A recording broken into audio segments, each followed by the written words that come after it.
Alright guys, welcome back to Formula 1 news. Big rumours coming out of a respected Italian journalist suggesting that Leclerc to Mercedes will more than likely happen over the coming years. He says it's an open secret that Leclerc and Mercedes are having conversations. Will this happen? When will it happen? More than likely when Lewis Hamilton decides to retire, but you can totally understand that with Leclerc's frustrations likely growing at Ferrari, that Mercedes is his clear next step to partner with Russell. Very much enjoyed to hear your thoughts in the comments. Hit the like button if you enjoy. Subscribe if you're new as always. I'd greatly appreciate it. First of all, speaking of Ferrari, Felipe Massa has taken his next step to try and overturn the 2008 F1 World Championship result. If you guys aren't familiar with the story of this, back in 2008 at Singapore, there was the Crashgate scandal. This was known at the time that Renault had done something fishy here, and it was then revealed the next year when Nelson Piquet Jr. was fired that he was asked to deliberately crash. Alonso won the race, and Bernie Ecclestone and co in charge at the time actually knew this had happened,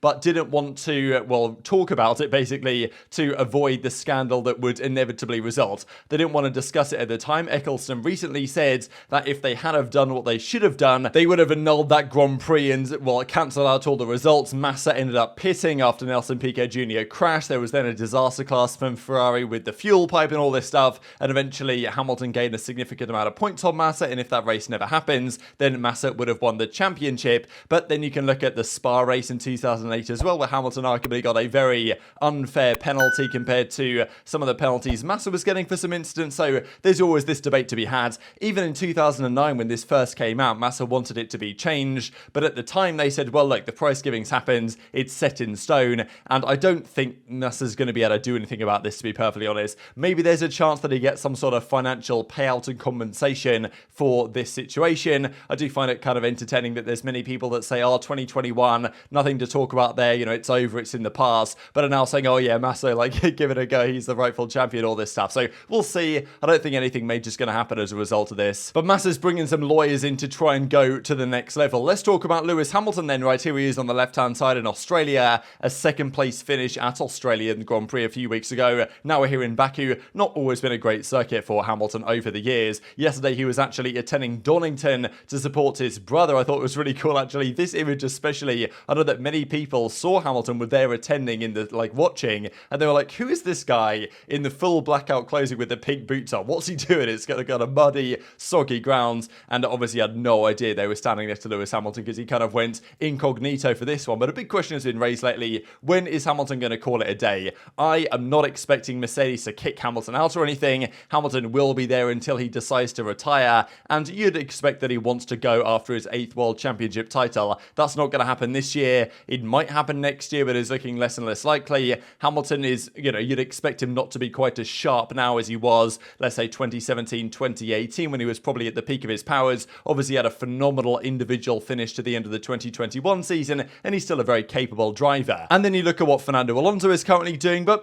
time is running out for Hamilton. It's got to be said to win the 8th title. Mercedes haven't been what they were in the past. Maybe they can get there again, but Red Bull is still going to be a serious threat. So Hamilton will retire, I would imagine, over the next 3 to 4 years. It might be sooner, might be longer, who knows, right, what he decides to do. If Alonso's still competing, Hamilton might want to stick around a bit longer. But maybe at the end of this season, Hamilton decides, you know what, I'm not super confident in the way we're going. Let's say the new upgrade to Mercedes don't really work, and he thinks, you know what, maybe I'd just prefer to go and enjoy my life doing other cool things that I like to do, maybe act in some movies or something, and not deal with the Formula 1 circus, especially with all the additional races they're bringing in. It's definitely taxing on the drivers. So when that day does eventually come, who is Hamilton's replacement going to be? There's been lots of rumours about this, like who it potentially could be. Would they get Lando Norris? Would they go for the all-British outfit? Or would they look down a different route? Hamilton might also have his recommendations as to who he would like his successor to be, and in terms of a number one driver spot, you'd imagine that's going to go over to George Russell. He's definitely been doing a great job there. But then it of course comes back to the question of Charles Leclerc at Ferrari. We know that back in a few months ago now, there were rumours, especially after the first couple of Grand Prix, that he was frustrated, Leclerc, and wanted a meeting with John Alcan to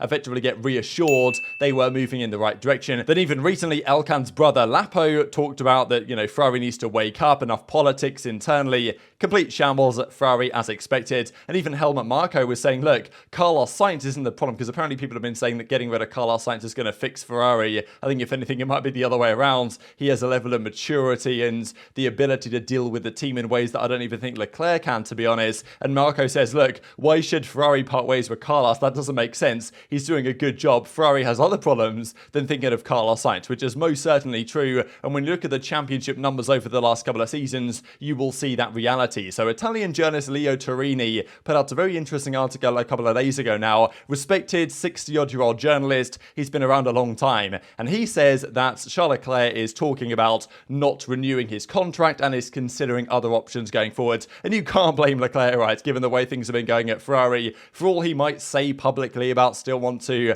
race for the Scuderia and all this, and I'm sure he does. Every F1 driver's dream in part is to drive for the red car, but it's not been working out for Leclerc. And the journalist said in question, we'll see the full article here in a second, Leclerc talking to Mercedes is an open secret in the paddock. Everybody knows these talks are ongoing, so there's no evidence of this necessarily, but this is what he put out here. So he says, if Hamilton came to Ferrari, so we captured the clicks, didn't we? So look, Hamilton isn't going to go to Ferrari, but the Leclerc the other way around, that to me is the more interesting part. That Leclerc is talking to Mercedes is the open secret. Everybody knows it, from the remote garage in Maranello to the Indian Ocean. In his unfinished career, Carletto, which I guess is like a nice little pet name for Charles Leclerc, shows flashes of pure class. He is the first to know that time is passing. In terms of actually getting a championship winning car, Russell is very, very strong, but if Hamilton were to stop, whoever pays in Stuttgart might not accept another Bottas alongside a driver who is not yet a world champion. And here we are. Hamilton is still very good behind the wheel, and some interesting other features that you guys can feel free to read in your own time, discussing various other things on contracts and discussions with Ferrari in the past. But the top of the article to me is the most interesting part, right? Maybe Mercedes think, oh, well, if Hamilton goes, we don't have a proven champion yet in Russell, so why not bring in another driver that's not a Bottas, not a driver that's there to be seconds, not there to be a Perez effectively, but there to potentially challenge as well. And we know how Mercedes have operated in the past. They're quite happy to let their drivers race. Hamilton, Rosberg back in the day, in fairness, back then they could because their car was so good. A few DNFs a year didn't matter if they were crashing into each other in terms of constructors and drivers. But this is a very good argument to say that if Hamilton does retire whenever in the next couple of years, they will want a very competitive driver. They won't want Russell just to be their number one guy and a secondary figure like a Bottas. I think it's very expected they will want two number one drivers to give it a go, currently like they presently have. So Leo Torini says this is an open secret. It's known in the paddock that these conversations are ongoing. Whether it does happen is obviously an entirely different question, but just compare the 2022 standings after Australia, which looked like this. Leclerc, 71 points, had a massive advantage over Max Verstappen at the time after the double DNFs that Verstappen had suffered. This year, a bit of a different story. Verstappen's leading the lines on 69 points, Leclerc, 6 points. He's behind Hülkenberg. It's not looking so good, and yes, part of that you could argue own errors or Stroll's error, whatever in Australia, but of course, wasn't his fault that the car decided to break down in Bahrain, and then of course that affected his starting position in Saudi Arabia. So it's been a disaster class from Leclerc, and even recently he said, look, my goal is now just to finish a race, not even to win a race, not even to get a podium, not even to win a championship, but just to finish a race. And I'm sure the frustration from Leclerc as to almost having a car that could do it last season, starting out so well, and then it all very quickly fell apart for Ferrari, will be frustrating. You spent a few years there, and if the Mercedes seat opens up, a Mercedes team that is better than the Ferrari team in multiple different ways,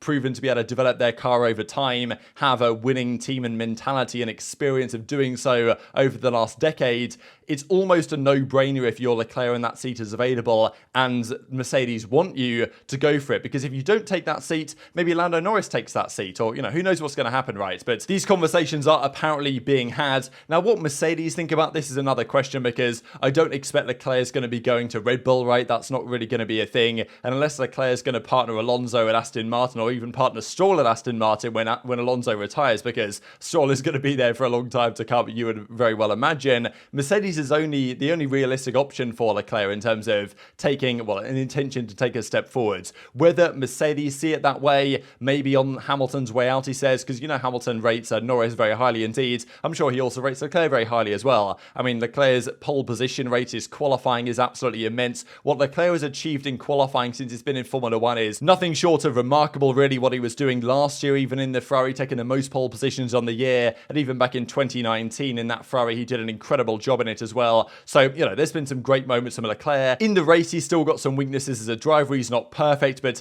he's definitely a driver on that elite tier level that has championship caliber potential, and a driver that Mercedes would be interested in, and a driver that Ferrari would not want to lose. But of course, they're almost forcing Leclerc into a decision like this if all parties could agree. Fundamentally, though, it depends what happens over the next few years. If Hamilton stays in the sport until 2027, then Leclerc might have to do something else before then if Ferrari don't turn things around. Russell's not going to be going anywhere from Mercedes. I think we can be relatively confident of that over the next few years, and unless there's another real challenger that arrives in, let's say, Aston Martin or Alpine somehow pull something off and there's another real contender, it's doubtful Leclerc is going to go anywhere that isn't Mercedes. So I think this kind of makes sense. I think we've discussed it before that this is a possibility at some point when Hamilton does decide to call it a day. But, you know, respected journalists talking about how this is kind of a nailed on thing, at least that the conversations are ongoing right now, is very interesting to note. So probably at least a couple of years down the line, but don't be too surprised if Leclerc is donning a Mercedes race suit in a few years' time alongside George Russell. I think that's a very likely possibility as it stands. So very much enjoyed to hear your thoughts on all this stuff in the comment section below.